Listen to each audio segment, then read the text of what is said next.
Television. রাষ্ট্রপতি ও প্রধানমন্ত্রীর শ্রদ্ধা নিবেদনের পর কেন্দ্রীয় শহীদ মিনারে ঢল নামে হাজারো জনতার।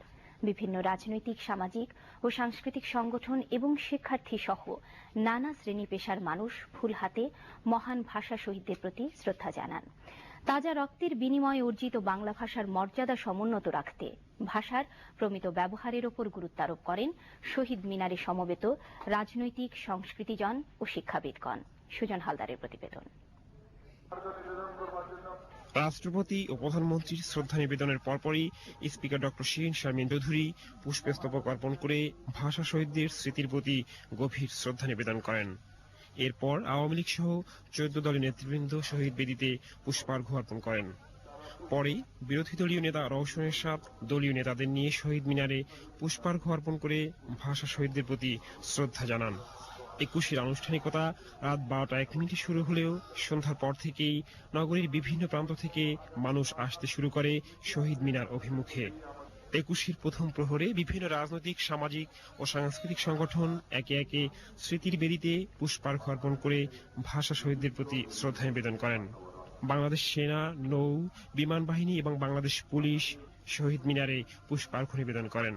বাংলাদেশ টেলিভিশন, বাংলা একাডেমি এবং শিল্পকলা একাডেমি সহ বিভিন্ন সংস্থাও শহীদ মিনারে পুষ্পার্ঘ্য নিবেদন করেন। পুষ্পস্তবক অর্পণ করে বাংলাদেশ ছাত্রলীগ সহ প্রগতিশীল বিভিন্ন ছাত্র সংগঠন। অনেকে আবার আসেন পরিবারের সদস্যদের নিয়ে। ঢাকা বিশ্ববিদ্যালয় সহ নগরীর বিভিন্ন শিক্ষা প্রতিষ্ঠানও 21-এর প্রথম প্রহরে ফুল দিয়ে শ্রদ্ধা জানায় 52 মহান ভাষা শহীদদের। শহীদ মিনারে সমবেত বিভিন্ন শ্রেণী পেশার মানুষ তারুণ্যের বিপুল শক্তিকে কাজে লাগিয়ে 52 চেতনায় দেশকে সামনে এগিয়ে নেওয়ার প্রত্যয় ব্যক্ত করেন। ভাষা আন্দোলন হচ্ছে আসলে মুক্তিযুদ্ধের মূল স্তম্ভ। ভাষা আন্দোলনকে কেন্দ্র করে আমাদের স্বাধীনতা, আমাদের এই প্রজন্মের সবাইকে ভাষা আন্দোলনের ইতিহাস মনে রেখে মুক্তিযুদ্ধের চেতনার পক্ষে কাজ করা উচিত। টিভিতে বা রেডিওতে যখন আমরা ভাষাটা শুনি সেটা আদৌ বাংলা না ইংলিশ না বাংলিশ সেটাই বুঝতে পারি না।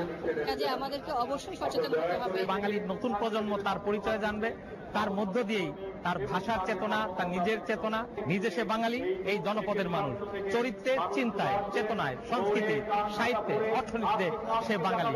তখনই এই জাতির কল্যাণ, মঙ্গল, উন্নয়ন এবং ভবিষ্যৎ আরো সুন্দর হবে। বলবার অপেক্ষা রাখে না, 52 রাষ্ট্রভাষা আন্দোলনই বাঙালিকে লড়তে শিখিয়েছে, নিজের পায়ে ঘুরে দাঁড়ানোর সাহস জুগিয়েছে, উন্মেষ ঘটিয়েছে নিজস্ব জাতিসত্তার। সর্বস্তরে বাংলা ভাষা সেই জায়গায় আমাদের আরো যেতে হবে। একই সাথে 21 শতাব্দীর এই সময় আমাদের তথ্য প্রযুক্তির জগতে বাংলা ভাষাকে সম্পৃক্ত করা, এটা আজকে আমাদের সময়। বাংলাদেশ সহ পৃথিবীর বিভিন্ন প্রান্তে বাংলা ভাষাভাষী মানুষের সংখ্যা দিন দিন বাড়ছে। 21শে ফেব্রুয়ারি পেয়েছে আন্তর্জাতিক মাতৃভাষা দিবসের স্বীকৃতি।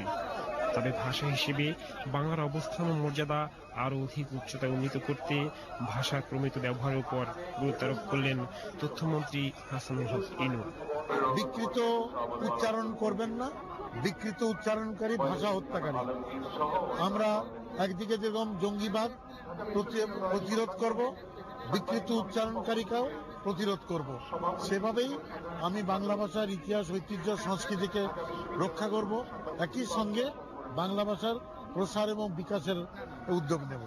আমার ভাইয়ের রক্তে রাঙানো 21শে ফেব্রুয়ারি আমি কি ভুলিতে পারি না? 21 কখনো ভুলবার নয়, কারণ 21-এর তাজা রক্তের শিরিবেই জন্ম নেয় স্বাধীন জাতিরাষ্ট্র বাংলাদেশ।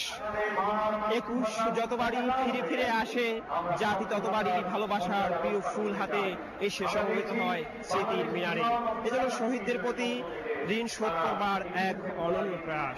কিন্তু শহীদদের প্রতি ঋণ তখনই শোধ হবে যখন সর্বস্তরে বাংলা ভাষার ব্যবহার সুনিশ্চিত হবে। প্রতিটি বাঙালি তার প্রাথমিক ভাবনায়, চেতনায় এবং সৃজনে বাংলা ভাষা এবং বাংলা সংস্কৃতিকে লালন করবে। কেন্দ্রীয় শহীদ মিনার থেকে সুজন হালদার, বাংলাদেশ টেলিভিশন। বাংলা ভাষার ব্যবহার